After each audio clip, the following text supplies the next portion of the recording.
Hello everybody. So आज चाहिँ हामी लेयर्सहरूको कुरा गरौँ है त। अटोक्याडमा चाहिँ इम्पोर्टेन्स अफ लेयर के हुनसक्छ त्यसको बारेमा चाहिँ कुरा गरौँ है त। सो हजुरले चाहिँ यहाँ देख्न सक्नुहुन्छ होला, यहाँ भनेर लेयर भनेर छ होइन। यसमा चाहिँ डिफ्रेन्ट टाइप्स अफ लेयरहरू छ होइन, हजुरले देख्न सक्नुहुन्छ। यहाँ मैले अलरेडी नै गरेको भएर चाहिँ यहाँ धेरै लेयर्सहरू छ होइन। विन्डोको लागि, डोरको लागि, वालको लागि,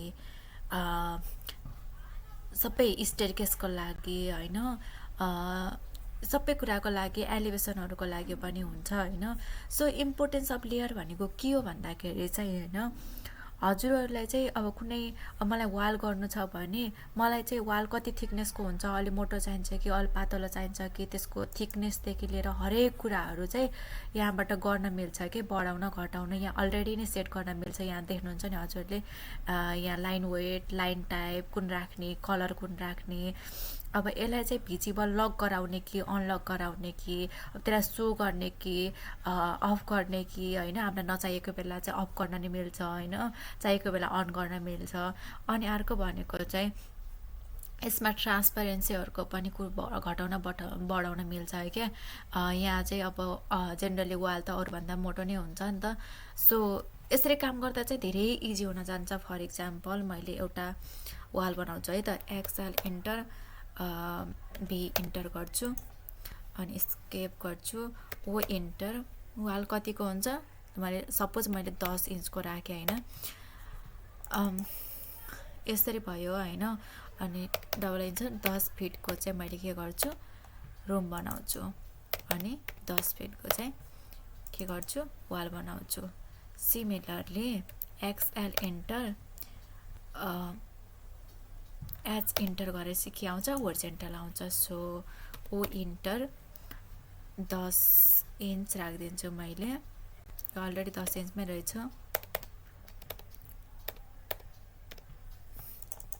अनि यता पनि 10 फिटको राखिदिन्छु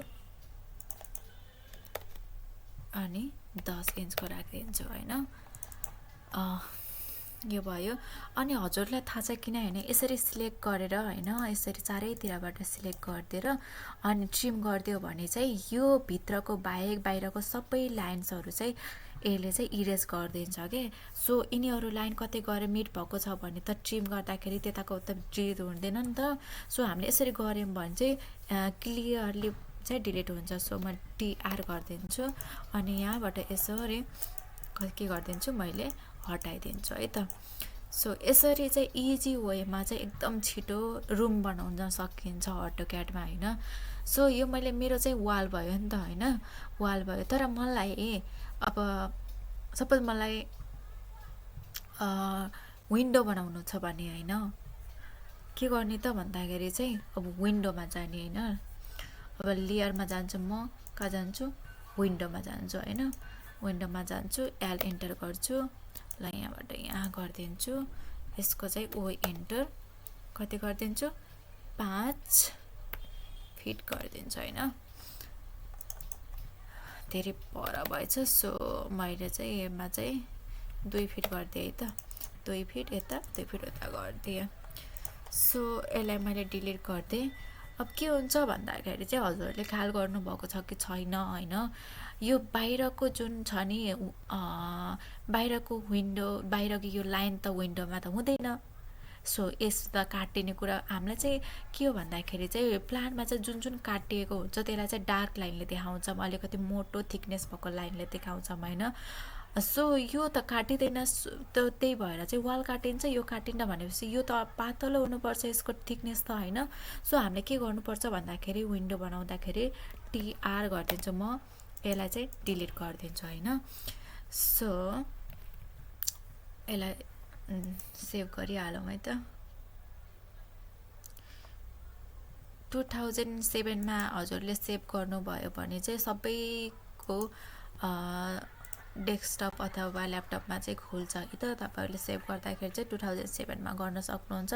इफ हजुरको चाहिँ अब अलिकति हायर भर्जनको छ भने चाहिँ अलिकति कसैको लोवर भर्जनमा पठाउनु भयो भने चाहिँ खुल्दैन। सो हजुरले सेभ गर्दा चाहिँ गर्न सक्नुहुन्छ। त्यही भएर मैले अब यहाँ यसपछि मैले के गर्छु, अब विन्डोको अलिकति पातलोवाला, अब यसमा चाहिँ पातलोवाला रहेनछ, अलि स्टेयरकेसको चाहिँ अलिकति के छ, अलिकति थिकनेस कम छ जस्तो लाग्यो मलाई। सो आरएसी इन्टर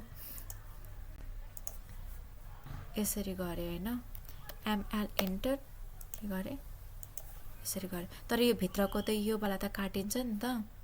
सो मैले यसलाई के गर्छु, क्लिक गर्छु, लेयर्समा जान्छु, के गरिदिन्छु, विन्डो गरिदिन्छु।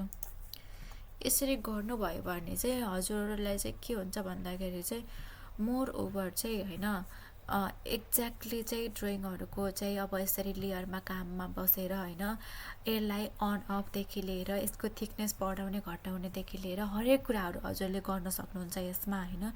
सो त्यही भएर चाहिँ मैले के सजेस्ट गर्छु भन्दाखेरि चाहिँ जहिले पनि ड्रइङ गर्ने बेलामा चाहिँ लेयरमा बसेर काम गर्नु होला। धेरैजनाहरूले चाहिँ लेयरमा बसेर काम गर्नु हुँदैन। सो मैले चाहिँ यही सजेस्ट गर्छु कि लेयरमै बसेर काम गर्नु होला है त। अनि हजुरलाई चाहिँ इफ लेयरहरू एडिसनहरू सब्ट्र्याक्सनहरू गर्न पर्यो भने चाहिँ हजुर यहीँ भएर होइन, यहाँबाट छ, यहाँबाट तपाईँले देख्न सक्नुहुन्छ इन न्यू लेयर भनेर भनेको छ नि। त तपाईँलाई नयाँ लेयर बनाउनु छ भने चाहिँ यहाँबाट बनाउन सक्नुहुन्छ। जस्तै एएलटी प्लस एन गरेर पनि सर्टकट युज गरेर पनि तपाईँले चाहिँ त्यो नयाँ लेयर बनाउन सकिन्छ। यसमा चाहिँ फ्रोजन भएकोहरू अल भ्युपोर्टमा, अनि यो डिलिट गर्न सक्नुहुन्छ लेयरहरू। अनि त्यसपछि सेट करेन्ट लेयरहरू गर्नको लागि होइन। सो तपाईँहरूलाई चाहिँ अब लेयर कसरी बनाउने भनेर कन्फ्युज हुनुभयो भने चाहिँ सो यहाँ जाने होइन, न्यू लेयर भनेकोमा जाने, क्लिक गर्ने। अब यहाँ आयो होइन। अब मलाई के को लेयर गराउन छ त, अघि चाहिँ विन्डोको थिएन नि त, विन्डोको त्यो लो थिकनेस भएको यो नकाटेको यो लाइनहरू हुन्छ नि त्यसको त थिएन नि त। विन्डोज अनि आउटर लाइन भनेर लेखिदिन्छु है त मैले। आउटर लाइन के हुन्छ भन्दाखेरि चाहिँ मैले सपोज मैले यो कलर युज गरिनँ, यहाँबाट तपाईँले डिफ्रेन्ट कलरहरू तपाईँले जुन मन लागेको त्यही गर्न सक्नुहुन्छ होइन। सो मैले चाहिँ मलाई ओके, मलाई यो कलर चाहिँ म राख्नु मन लाग्यो होइन, मैले ओके गरिदिएँ होइन। अनि अब लाइन टाइप कस्तो टाइपको राख्ने त, अभियसली कन्टिन्युस नै राख्ने हो होइन। हजुरहरूलाई चाहिँ यहाँबाट चुज गर्न सक्नुहुन्छ। जस्तै हिडन लाइनहरू राख्न पर्यो भने अब नदेखेको ठाउँमा त हिडन लाइन राख्नुपर्छ, कतितिर सेन्टर लाइन राख्न सक्नुहुन्छ। यो चाहिँ तपाईँ डिफ्रेन्ट टाइप्सको लाइनहरू चुज गर्न सक्नुहुन्छ। यहाँ धेरै टाइपको लाइनहरू छ होइन। सो मलाई अहिले चाहिँ कन्टिन्युस लाइन चाहिएको छ, मैले कन्टिन्युसमा क्लिक गरेँ। अनि अर्को भनेको लाइन वेट, मलाई त सानो थिकनेसको लाइन, मलाई त थिकनेस कम भएको चाहिएको छ, 0 हालिदिँदा हुन्छ होइन, 0 राखिदिँदा हुन्छ। अलमोस्ट यहाँ 25सम्म चाहिँ एउटै टाइपको लाइन थिकनेस छ कि तपाईँले जुनसुकै राख्दा पनि त्यस्तो धेरै फरक पर्दैन। बल्ल 30बाट चाहिँ अलिकति थिकनेस बढिरहेको छ होइन, यहाँसम्म जाँदा त एकदम धेरै बढिरहेको छ। सो मैले 0मा राखिदिएँ, केही छैन। अनि अर्को भनेको चाहिँ यो भयो ट्रान्सपरेन्सी, तपाईँले घटाउन बढाउन जान्नुहुन्छ। सरी त्यो कहाँ गयो है, विन्डो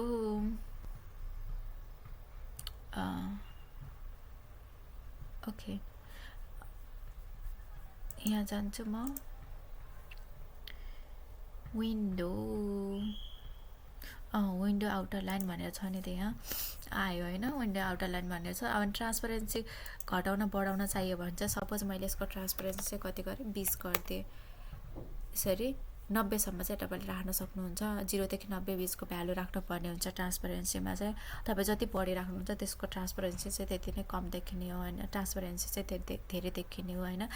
सो यसरी चाहिँ हजुरहरूले चाहिँ लेयरमा बसेर होइन एकदम धेरै राम्रोसँग चाहिँ काम गर्न सक्नुहुन्छ। अहिले लेयर अफ गऱ्यो भने के हुन्छ त हेर्नु है त। सो मैले चाहिँ यो विन्डोको लेयर मैले चाहिँ खोलेको छु नि त, मैले यसलाई अफ गरिदिएँ भने हरायो कि हो होइन। अनि मैले यसलाई डिलिट पनि गर्न, आई मिन त्यहाँबाट चाहिँ हाइड पनि गर्न मिल्छ कि यसरी लेयरको, यसरी हाइड गर्न मिल्छ होइन। अनि यसरी सो गर्न नि मिल्छ होइन।